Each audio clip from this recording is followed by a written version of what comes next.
Peter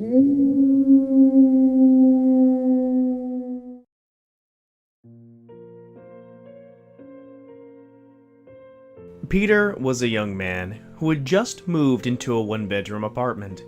The low-ceilinged, empty place consisted of a connecting living room, bedroom, kitchen, and bathroom, and sat on the second floor of the two-story complex.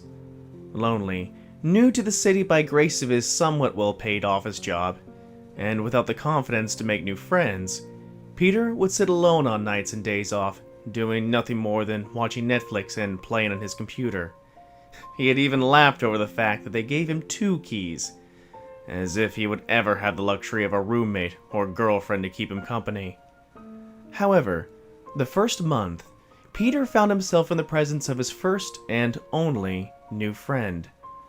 One night, while he was coming home, a little black cat with a white belly followed him up the stairs.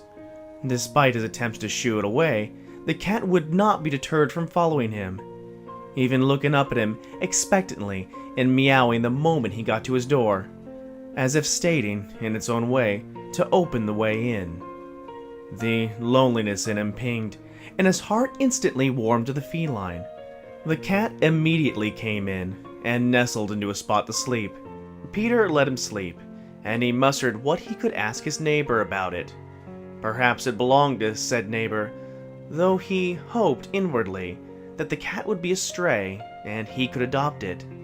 The cat, as he found out from his neighbor, was in fact the previous tenant's cat. This tenant had once been a portly and solitary man, save for the cat. However, after losing his job some months ago, he became reclusive, and each time the neighbor managed to catch a glimpse of him, he was thinner and thinner. Until, by the last time she had seen him, he was nothing more than skin and bones. The cat, whose name was Oscar, she noted, was always fat and happy, regardless of his owner's slow withering away. After some time and unpaid rent went by, the concerned landlord found the man dead in the apartment. Oscar had ran off the day they found his owner, and hadn't been seen around since. This had been several months ago. Peter, though a bit shaken at the morose thought that someone had passed away in his new home, made up his mind that this cat, Oscar, would be his new friend and would live with him. The cat had lost one companion, and he would feel guilty to kick him out. Besides, the cat owned the place before he did, technically. And so, that night, he went out to purchase a variety of items for his new friend's care. A care which the cat definitely appreciated, as cats do in their own ways. He nestled into his apartment, and metaphorically wriggled into a domestic rut of working, coming home, sleeping, working. A rut he was happy with. A rut he was content to ride along with Oscar. A rut that was only disrupted by Oscar's great desire to always go out. But Peter had decided for the cat's own good that it was now an inside cat.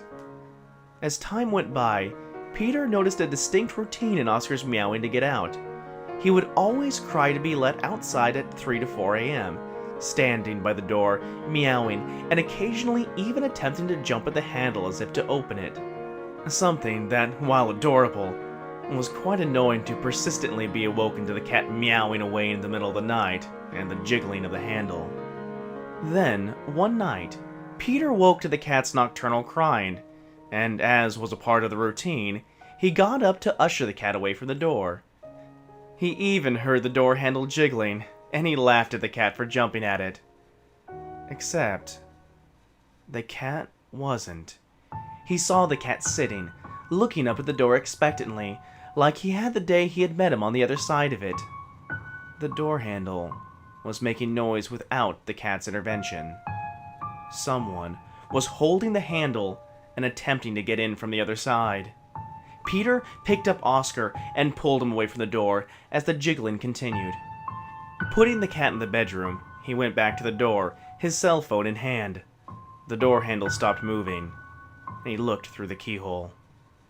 As his vision cleared through the tiny opening, he thought he caught the side profile of someone walking away down the stairs that led up to his place.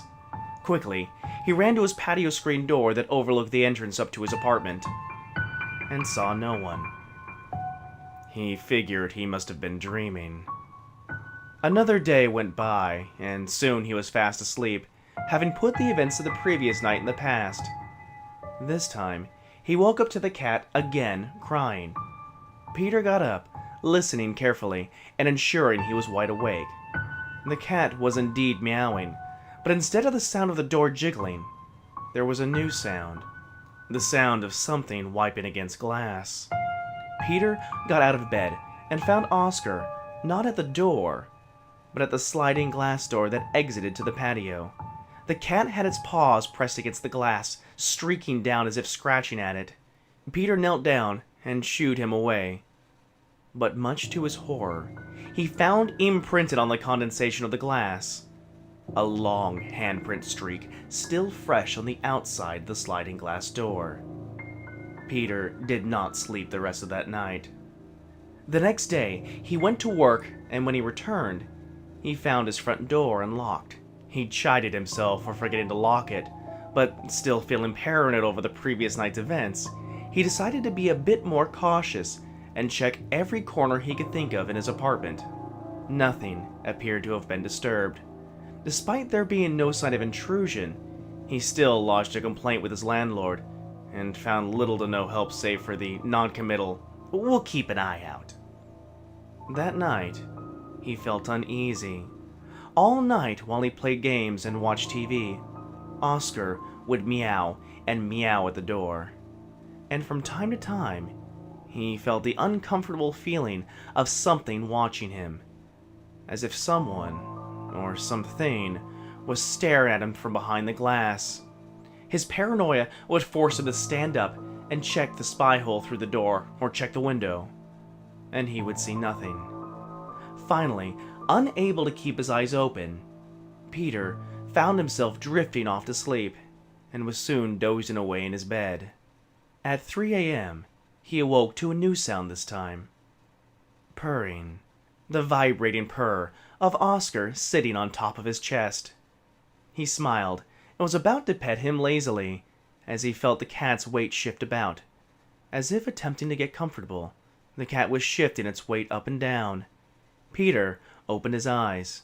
There Oscar was, content as could be, sitting upright on his chest, his head careened upward in loving and happy motion as he was being pet. But, much to Peter's horror, it was not his hand that was petting Oscar. A thin man's hand caressed the cat's head. Peter froze, paralyzed in fear, as he felt something sit next to him on the bed. His eyes slowly adjusted to the darkness, and he saw there, sitting beside him, the side profile of a very thin, almost skeletal profile of a young man, petting Oscar. Peter attempted to speak, but no words came out of his mouth. He dared not move. He didn't want to move, and he just hoped that the old giant would just think that he was asleep. But he knew he had not fooled the man, as a whisper left its shadowy lips. "I took care of him as long as I could. I was so worried about him."